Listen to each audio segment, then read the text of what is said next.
Lecture on MGT 101 financial accounting. Lesson का नाम है जी record keeping and some basic concepts. Lecture mostly नाम से ही जाहिर है कि रिकॉर्ड कीपिंग, ऑफ कोर्स हम बिजनेस पढ़ रहे हैं, फाइनेंशियल अकाउंटिंग पढ़ रहे हैं, तो इसमें रिकॉर्ड कीपिंग होगा जी बिजनेस टर्म्स के अंदर कि किस तरह से हम डाटा जो है अपना रिकॉर्ड करते हैं कि अपनी सेल परचेज और सारी चीज़ें जो हमने इन्वेस्टमेंट वगैरह की होती है उसको हम किस तरह से रिकॉर्ड करते हैं और उसकी क्या बेसिक कॉन्सेप्ट्स हैं, इसमें हम वो जानने की कोशिश करेंगे। इसको मैंने बड़ा ही ना विजुअल्स के साथ समझाने की कोशिश की है, पिक्चर्स के साथ, ताकि आपको अच्छे से समझ आए। तो हम इसको स्टार्ट करते हैं जी। Different types of business entities.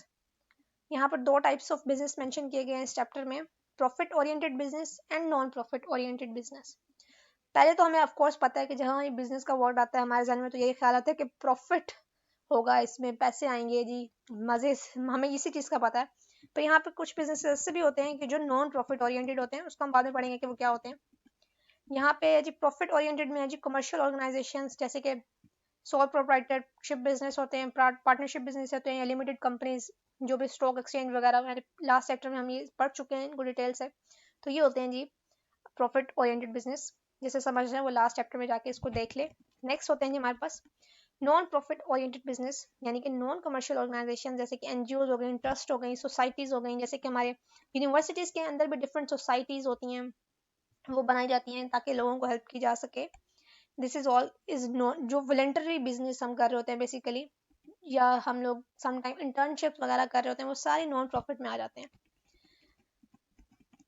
आगे है जी basic concepts of record keeping. Record keeping के बेसिक कॉन्सेप्ट्स क्या हैं ये हम देख लेते हैं। ये सारा बेसिकली पुराने जमाने का बताया गया, आजकल तो सारा कुछ डिजिटलाइज हो गया वर्ल्ड, लेकिन हम देखते हैं कि पहले कैसे किया जाता था। We can maintain a diary of transaction and note the daily transaction like sale purchase etcetera in it.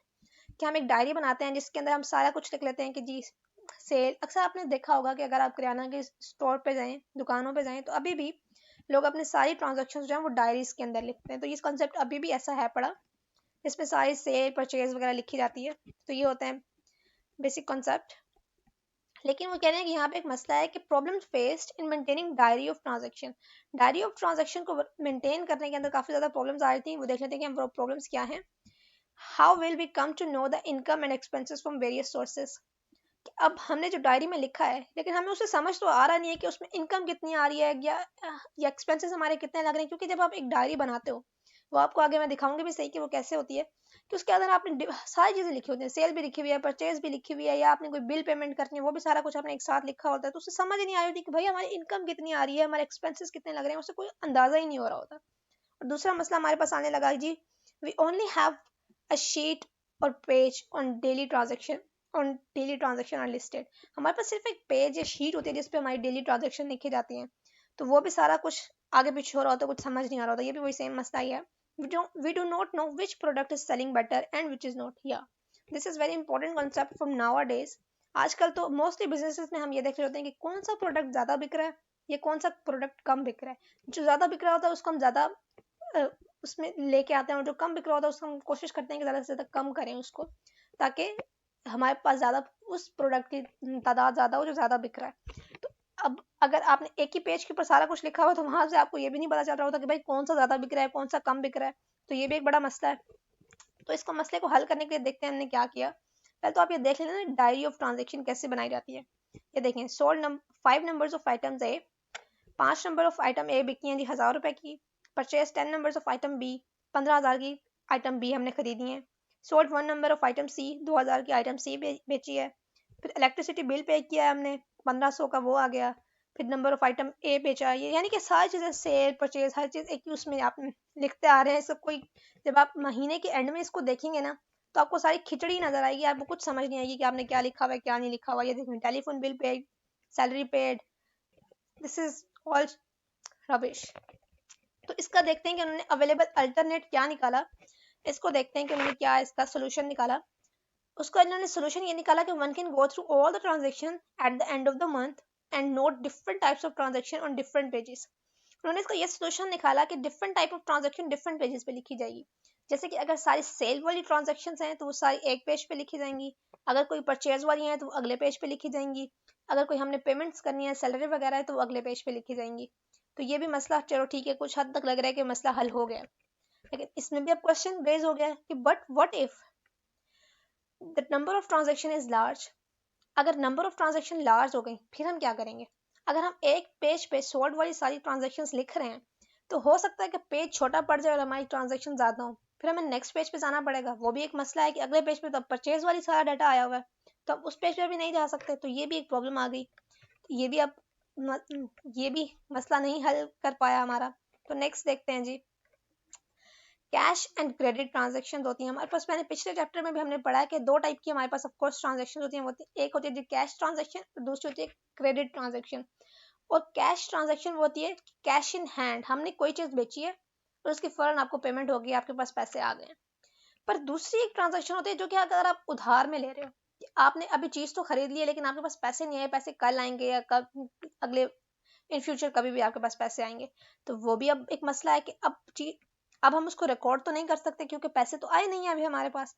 तो ये भी एक प्रॉब्लम क्रिएट होना स्टार्ट हो गई कि अब इसका कैसे रखें। अब पहले तो उधार वाला सिस्टम होता था, लेकिन अब तो एक और भी प्रॉब्लम आ गई कि क्रेडिट कार्ड से पेमेंट तो हो जाती है लेकिन वो पेमेंट आपके हाथ में तो नहीं आती, आप जब जाके निकलवाओगे वो फिर आपके पास आएगी। तो ये भी एक प्रॉब्लम थी। इसको देखते हैं इनको कैसे सॉल्व किया गया इन प्रॉब्लम्स को।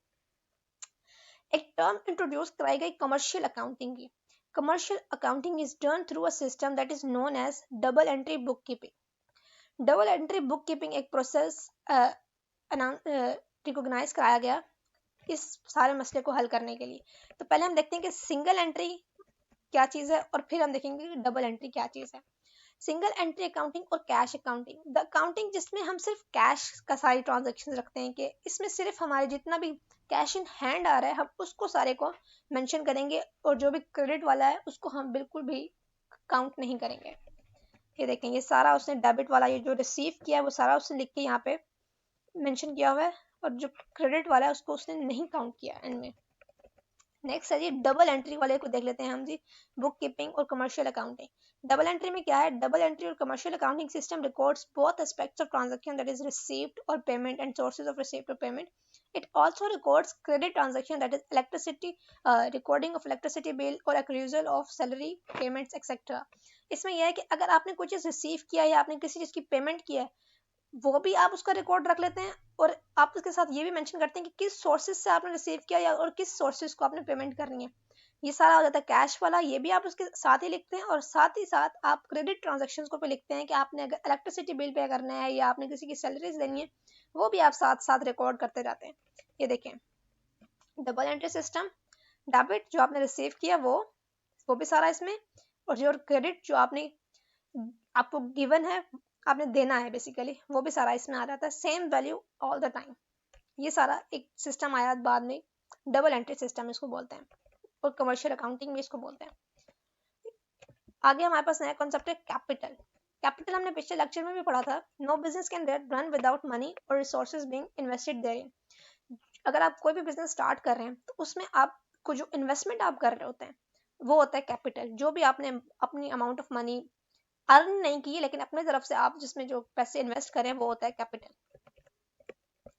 आगे ये एक बहुत इंपॉर्टेंट कॉन्सेप्ट है मनी वैल्यू ऑफ टाइम।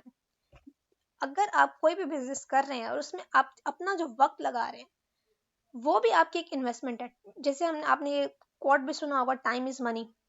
तो इसका मैं आपको एग्जांपल एक देती हूँ छोटी सी। अगर आप एक बिजनेस कर रहे हैं और उसमें आपने एक एम्प्लॉय को हायर किया हुआ है तो आप जब उस एम्प्लॉय से काम लेंगे तो आपको उसको भी उसकी सैलरी देनी पड़ेगी।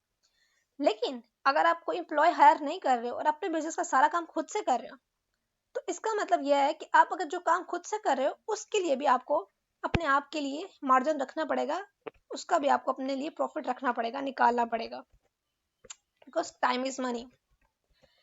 नेक्स्ट है जी गुडविल। ये आजकल बहुत ही इंपॉर्टेंट कंसेप्ट है आज के मॉडर्न दौर के बिजनेस के अंदर कि गुडविल इज वेरी इंपॉर्टेंट। कि आप जो भी बिजनेस कर रहे हो आपको उसके अंदर अपने कस्टमर्स के साथ और इवन अपने एम्प्लॉयज़ के साथ भी अच्छा बिहेवियर रखना पड़ता है ताकि ज़्यादा से ज़्यादा आपके पास एम्प्लॉयज़ आएँ, ज़्यादा से ज़्यादा आपके पास कस्टमर्स आएँ और आपकी कंपनी मशहूर हो। ना सिर्फ कस्टमर खुद आए बार बार बल्कि और औरों को भी लेके आए ताकि आपका बिजनेस अच्छे से अच्छा ग्रो हो। आजकल अगर आपने ब्रांड्स को देखें या बड़े बड़े रेस्टोरेंट्स को देखें तो आपने देखा होगा कि उन्होंने डिफरेंट एक्स्ट्रा एम्प्लॉयज़ हायर किए होते हैं अपनी गुडविल को मेंशन करने के लिए, अपनी गुडविल को मेंटेन करने के लिए। कि अक्सर आप ब्रांड्स पे जाएं तो एक एम ही फालतू सा बंदा ठहरा होता है जो आपके लिए गेट खोल रहा होता है, जो आपके लिए गेट बंद कर रहा होता है। मोस्टली तो ऐसे कहते हैं, कह रहे होते हैं कि हम आपका सामान उठा लें, मतलब कुछ भी करो, कि कस्टमर को ईज दो किसी भी तरह से, ताकि कस्टमर आपसे सेटिस्फाई हो और वो बार बार आए। तो ये आजकल बहुत, आज के मॉडर्न दौर में गुडविल सबसे ही ज़्यादा इंपॉर्टेंट कॉन्सेप्ट है। नेक्स्ट हम देखते हैं जी प्रॉफिट। यहाँ पे प्रॉफिट को एक्सप्लेन करने के लिए एक इक्वेशन दी गई है, इसको ज़रा आप गौर से देखें और इसको समझने की कोशिश करें कि ये इक्वेशन कैसे मेजर की गई है। तो कह रहे हैं कि क्रेडिट सेल, जो भी आपने क्रेडिट पे सेल की है उसमें से आप क्रेडिट एक्सपेंसेस माइनस कर दें।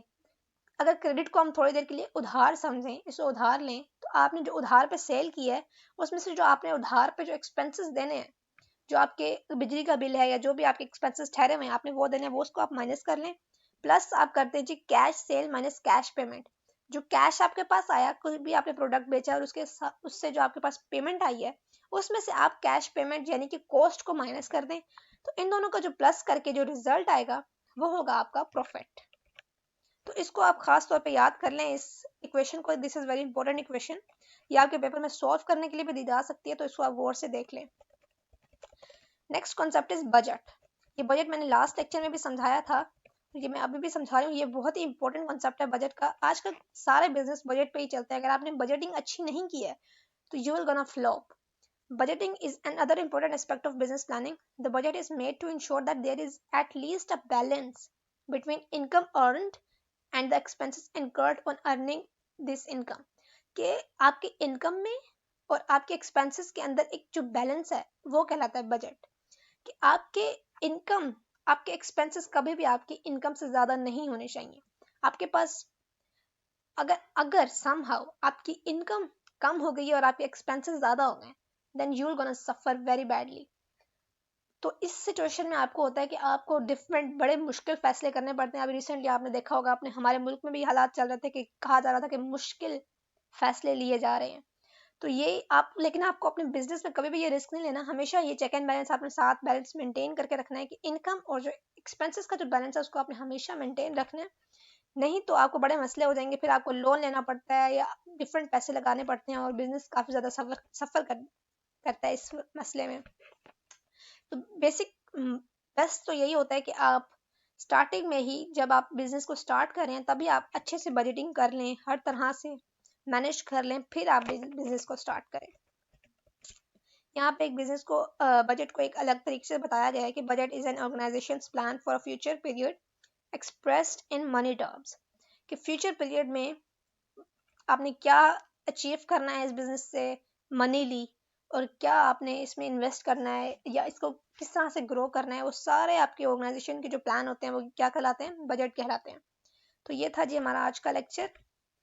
If you like it then click the like button and do subscribe and whatever all the requirements are, ताकि मुझे भी मोटिवेशन मिले और मैं मज़ीद बेहतर से बेहतर वीडियोस बनाऊं। और हाँ, एक बहुत इंपॉर्टेंट चीज़ वो ये है कि please do comments, give me suggestions, ask questions, ताकि मैं भी सीखूं और आप भी मज़ीद सीखें और इसको मज़ीद बेहतर से बेहतर बनाया जाए।